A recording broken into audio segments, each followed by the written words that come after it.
मैं सबसे पहले तथागत गौतम बुद्ध और हमारे बीच में जो भी साथी आए हैं उनका तहे दिल से स्वागत है।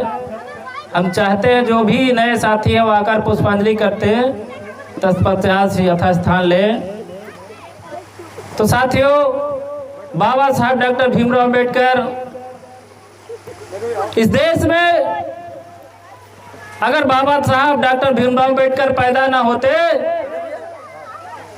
तो ये जो समाज आज पढ़ लिख कर नौकरी पेशा में और तमाम सुख सुविधाओं से लैस है, तो ये ना होता। बाबा साहब से पहले अगर महापुरुषों ने अपनी जुबान के माध्यम से, अपनी वाणी के माध्यम से अगर आपको समाज को बताने का काम ना करते तो ये समाज जो है वैसी स्थिति में ना जीता। क्योंकि इस देश में तथागत गौतम बुद्ध के समय लमसम आज से 2500 साल पहले जब पढ़ने का अधिकार था तो हमारे देश में बहुत सारे दूर दूर से लोग हमारे भारत देश में पढ़ने आते थे। तक्षशिला, नालंदा और उज्जैन, विक्रमशिला जैसे विश्वविद्यालय हमारे भारत में थे और बिंदुसार और चक्रवर्ती सम्राट अशोक जैसे लोगों ने इस देश के लोगों को बढ़ाने का काम किया। लेकिन जो सम्राट अशोक जो है राजा थे, उनके बाद जो बिंदुसार मौर्य, उससे पहले बिंदुसार मौर्य थे, उसके बाद सम्राट अशोक आए।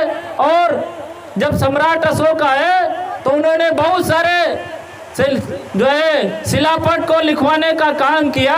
तो उस समय जो शिलापट थे, क्योंकि वो जानते थे कि हमारी जो धरोहर है उसको जो है किसी न किसी माध्यम से मिटाया जाएगा, तो अगर कागज में लिखवा देते तो वो लोग जलवा के और इसको नामो निशान मिटवा देते। लेकिन वो सोचे कि इसको मैं यादगार के रूप में बनाना चाहूँगा, तो उन्होंने अपने राजआज्ञा को शिलालेखों में लिखवाने का काम करते हैं।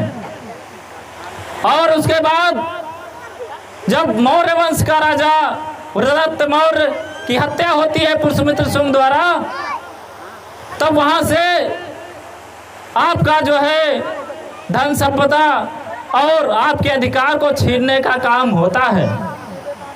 पुष्यमित्र शुंग के द्वारा जब उदयदत्त मौर्य की हत्या होती है तो उसके बाद हमारे देश में जो SC ST OBC माइनॉरिटी के लोग थे उनको अधिकार विहीन कर दिए गए। उनको कहा कि ये जो 85% लोग हैं इनको शिक्षा से वंचित रखा जाए, इनको सत से वंचित रखा जाए और तमाम धन संपदाओं से, खेत खलिहानों से वंचित रखा जाए। लेकिन इसी के बीच में बहुत सारे लोगों के संघर्ष के माध्यम से इस देश में जब ऐसा होता था कि हमारे लोगों को पढ़ने लिखने का अधिकार नहीं था और ऐसी दोपहरिया में चलने का अधिकार था, पक्की रोडों पे चलने का अधिकार नहीं था, और उसके बाद हमारे लोगों को, ऐसे लोगों को मतलब एक दीनहीन भावना से देखा जाता था। शुक्र मनाइए, महापुरुषों की देन है, बाबा साहब की देन है, नहीं तो वो लोग आपका धन संपदा और शिक्षा छीनकर इस समाज को जो है गुलाम जो है रखने की नीति थी। लेकिन महापुरुषों के विचारों के माध्यम से ये देश आज़ाद हुआ। साथियों, ये देश तो हजारों सालों से गुलाम था। ये देश पहले मुगलों का जो है गुलाम हुआ, फिर अंग्रेजों का गुलाम हुआ, उससे पहले गोरे लोगों का गुलाम हुआ। लेकिन हमारे देश में शुक्र है ऐसे महापुरुषों को, संत चोखा मेला, संत रविदास और तथागत गौतम बुद्ध तमाम ऐसे भारतवर्ष में पैदा हुए जिन्होंने समाज को आगे ले जाने का काम किया। अगर महापुरुष हमारे बीच में नहीं आते तो हमको वैसे जीने का जो है जीवन जीने का मिलता साथियों। तो मेरा कहना यही है कि महापुरुषों के बताए हुए रास्ते पर आपको चलना पड़ेगा। अगर आज आप महापुरुष के बताए हुए रास्ते पे चलेंगे तो आपके बच्चों को भी अच्छा जीवन मिलेगा।